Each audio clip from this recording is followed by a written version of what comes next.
নৌকোয় প্রচারে দ্বিতীয় দিনে উত্তরপ্রদেশ সরকারের সমালোচনায় প্রিয়াঙ্কা গান্ধী ভাড্রা। গঙ্গার তীরে প্রতিটি জনপদে প্রচার করেন প্রিয়াঙ্কা। যোগী সরকারের 2 বছরের রিপোর্ট কার্ড প্রকাশের দিন প্রিয়াঙ্কার মন্তব্য, কৃষকরা কষ্টে আছেন।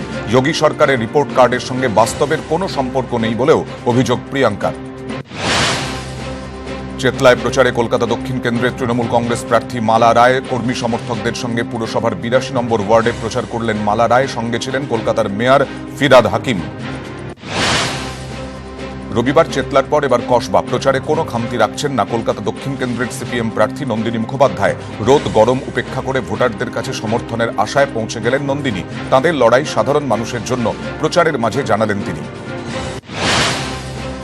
মথুরাপুর কেন্দ্রে প্রচারে তৃণমূল প্রার্থী চৌধুরী মোহন জাটুয়া। বাপুলি বাজারে প্রচার করেন তিনি। উন্নয়নকে হাতিয়ার করে মানুষের কাছে পৌঁছে যাচ্ছেন, জয়ের বিষয়ে আশাবাদী জাটুয়া।